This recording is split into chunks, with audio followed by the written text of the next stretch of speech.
Assalamualaikum warahmatullahi wabarakatuh. Kembali lagi bersama kami di channel Mahasantri Putri Mahat Ali Tepakna Darussalam. Satu program untuk kalian MTV melalui saluran digital yang namanya adalah podcast. Dan podcast sekarang saya ingin bertanya tentang hukum wanita. Dan bagi wanita jangan skip ya video ini, tonton sampai akhir. Karena kenapa? Karena video ini penting sekali untuk kalangan wanita. Karena banyak sekali wanita yang tidak mengetahui nih hukum yang saya akan bertanyakannya. Dan sekarang saya mengundang seseorang yang mana seorang itu langsung saja saya kenalkan biar sama-sama mengetahui ya. Assalamualaikum Mbak Lutfia. Waalaikumsalam warahmatullahi wabarakatuh. Gimana nih kabar Mbak Lutfia sekarang? Alhamdulillah baik. Kita bertemu pertama kalinya ya, kita bertemu di podcast ini. Iya. Saya ingin bertanya-tanya, boleh apa tidak Mbak Lutfia? Iya, boleh. Ini pertanyaan tentang hukum wanita nih, yang kebanyakan kalangan wanita ini tidak mengetahui dan sering terjadi.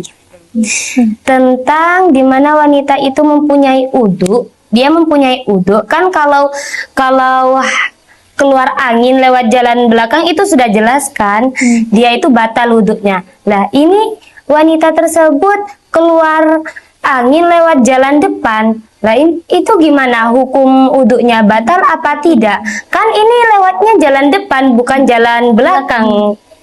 Dalam permasalahan ini ya, angin yang keluar dari jalan depan itu ulama berselisih dalam pendapat tersebut. Ada yang mengatakan batal wudhunya, ada yang mengatakan tidak batal wudhunya. Menurut pendapat Imam Syafi'i, dalam kitab Al-Um jilid 1 bab Thaharah halaman 32, itu ma kharaja minal farji fa fihi al-wudu'u kadzalika ar-raihu takhriju min dzakari rajulin aw qubuli mar'ati fa fiha al-wudu' kama yakuna wudu'u mimma yakhruju minad duburin minar raihi al-ghairiha li anna ma kharaja minal farji kana hadasan rihan kana al-ghaira rihin fa huwa mahkum alaihi bil hadas. Pendapat Imam Syafi'i dari ibarat tersebut ini mengatakan bahwa sesuatu yang keluar dari farji atau kemaluan itu bisa di situ ada sebab kita untuk kewajiban kita untuk berwudu. Demikian pula angin yang keluar dari dekarnya orang laki-laki atau kubulnya orang perempuan, di situ juga ada kewajiban kita untuk berwudu. Karena setiap sesuatu yang keluar dari kemaluan farji, baik itu berupa angin atau selain angin, itu dikatakan hadas. Terus maka di situ keluarnya angin dari jalan depan menurut pendapat Imam Syafi'i itu membatalkan wudu. Sedangkan pendapat dari Imam Hanafiyah dan Malikiyah, mereka berpendapat bahwa angin yang keluar dari jalan depan itu tidak membatalkan wudu. Karena mereka beranggapan bahwa angin yang keluar itu bukan kentut yang berasal dari dalam perut, melainkan itu adalah udara yang terperangkap sebab bergerakannya tubuh. Maka mereka mengatakan bahwa angin yang keluar dari jalan depan itu tidak membatalkan wudu. Kan kalau menurut Imam Syafi'i kita harus berwudu kan. Ya. Sedangkan kita kan mengikuti Imam Syafi'i. Jadi kita harus berwudu ketika lewat jalan depan. Ada itu anginnya atau berupa kentut gitu. Terus seandainya kalau perempuan tersebut itu sering terjadi, maksudnya itu tiba-tiba keluar, intinya nggak disengaja, jalan dikit keluar, nanti ke kamar mandi, langsung sudah kamar mandi, sudah ambil wudhu, jalan keluar lagi. Intinya tidak bisa mengkondisikan. Ini gimana cara mengatasi tersebut, Mbak Lutfia? Jadi bagi perempuan ya yang sering terjadi udah ambil wudhu, ternyata keluar angin, atau ketika takbir keluar angin sehingga bolak-balik nih ke dalam kamar mandi. Ini kan kesulitan ya, jadi kesulitan, bisa jadi perempuan itu kewalahan, dikhawatirkan nanti kalau sering gitu hadasnya, ini malas untuk ibadah, ya kan? malas untuk ibadah, nanti bisa jadi nggak sholat. Jadi bagi perempuan yang sering hadas seperti ini, keluar angin dari jalan depan, maka boleh mengikuti pendapat dari Imam Hanafiyah dan Malikiyah yang berpendapat bahwa keluarnya angin dari jalan depan itu tidak membatalkan wudhu. Lebih-lebih nih, bagi ibu-ibu yang udah melahirkan atau perempuan yang udah menikah, ini biasanya sering keluar angin dari jalan depan. Maka sebaiknya nih mengikuti pendapat dari Hanafiyah dan Malikiyah, ya, biar mereka tidak merasa kesulitan, gitu. Maka boleh mengikuti pendapat dari Imam Hanafiyah dan Malikiyah.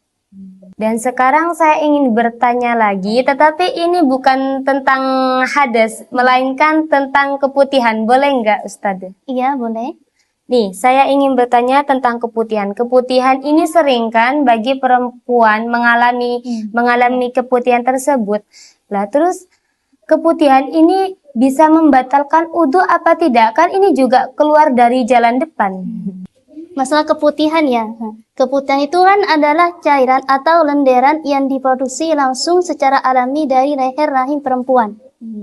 Jadi dalam masalah keputihan itu ada yang mengatakan keputihan itu tidak najis dan tidak batal wudhunya.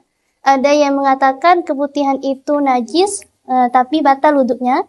Ada lagi yang mengatakan najis dan membatalkan wudhunya. Itu diterangkan dalam kitab Fathul Mu'in halaman 86. Ini dijelaskan. Dengan perinci. Dengan perinci batasan-batasan dari area mana keputihan ini keluar. Jika keputihan ini keluar dari bagian dohir vagina, yang dimaksud dohir vagina itu bagian mana? Yaitu ketika kita istinja, duduk jongkok, itu kelihatan. Itu yang dimaksud dengan bagian dohir vagina. Jika keputihan itu keluar dari bagian dohir vagina, maka di situ dihukumi tidak najis dan tidak membatalkan wudhu. Jika keputihan ini keluar dari bagian tengah, area yang tidak wajib dibasuh ketika istinja, menurut pendapat yang asal, ini dihukumi suci dan tidak dan membatalkan wudhu jika keluar dari bagian tengah. Tapi dilihat dari bagaimana keluarnya itu. Kalau putih dan bening, ya berarti suci tapi membatalkan wudhu. Jika keputihan ini keluar dari paling dalamnya vagina ya, maka terus warnanya itu kuning keruh kecoklatan lah, seperti itu, maka ini jelas udah membatalkan wudhu dan dihukumi najis. Keputihan tersebut membatalkan wudhu dan dihukumi najis. Karena ini sudah masuk ke kategori abnormal. Karena keputihan itu ada yang normal, ada yang abnormal. Kalau yang normal yaitu cairan keputihan yang sehat. Cairan keputihan yang sehat seperti warna bening, putih dan tidak berbau. Dan keputihan yang seperti ini bisa membersihkan pada vagina atau bisa meningkatkan kesuburan. Ini kalau yang normal. Terus kalau yang abnormal, keputihan abnormal itu menandakan penyakit. Penyakit itu infeksi jamur. Di situ warnanya kuning, terus keruh kecoklatan, baunya ini menyengat, amis, disertai amis ya. Terus dengan rasa gatal dan perih. Kalau yang abnormal, ini jadi bagi perempuan yang sudah mengalami keputihan yang abnormal ini, sebaiknya jangan diam saja. Jangan diam saja, cepat-cepat konsultasi dengan dokter untuk mengatasi keputihan yang abnormal ini. Gitu.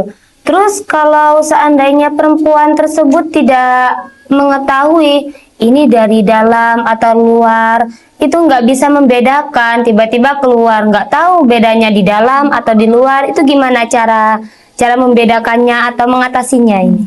Kalau misal perempuan ini tidak tahu ini keluar bagian dohirnya apa bagian tengah bagian dalam, sulit untuk membedakan, maka di situ dihukumi suci dan tidak membatalkan wudhu.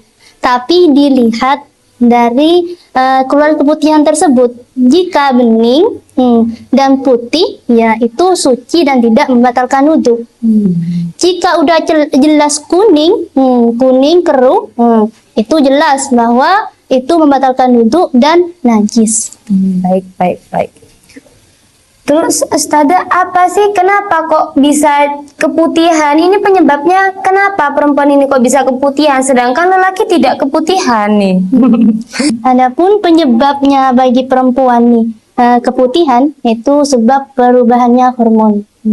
Itu semisal telat haid itu. Terus lagi penyebabnya stres. Biasanya nih perempuan kalau banyak masalah itu stres, sehingga keputihan itu sebabkan stres. Terus disebabkan kelelahan. Penyebabnya lagi sebab kelelahan. Bukan kelelahan ini harus bekerja keras ya. Bisa jadi jalan-jalan, perjalanan. Itu kan meskipun pakai kendaraan, itu kan tetap lelah biasanya. Itu juga bisa menyebabkan keputihan. Jadi bagi perempuan nih yang setiap harinya nih sering keputihan, ketika ingin berjalanan atau ingin jalan-jalan, sebaiknya ini memakai pembalut. Kan ada kan sekarang pembalutnya untuk keputihan. Jadi bagi perempuan yang sering jalan-jalan nih, itu sebaiknya memakai pembalut keputihan agar tetap menjaga pada kesucian kita. Semisal kita ya di pertengahan jalan ingin melakukan sholat, terus kamar mandi. Kamar mandi kan ambil wudhu. Sebelum ambil wudhu kita beristinja terlebih dahulu. Ketika kita istinja, kita buka pembalutnya.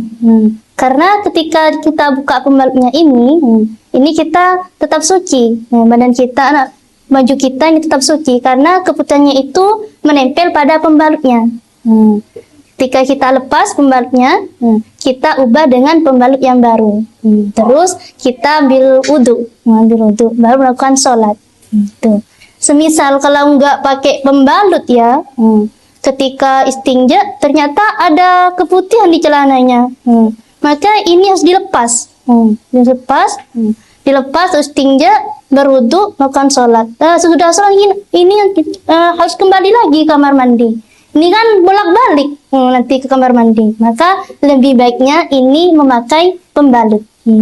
Biar nggak bolak-balik ke kamar mandi. Nah, karena kenapa kita ganti pembalut? Karena semisal nanti kita melakukan sholat lagi nih, masuk kamar mandi lagi, ini kita cuman melepas pembalutnya dan mengganti pembalut yang baru gitu. Agar kita nggak bolak-balik nih. Kalau nggak pakai pembalut, terus ternyata di celananya ada keputihan, itu kan pas istinja kita lepas, ambil wudhu pas sholat. Sudah sholat kan nanti yang mau dipasang lagi kan harus kembali lagi ke kamar mandi. Jadi itu menjadi bolak-balik.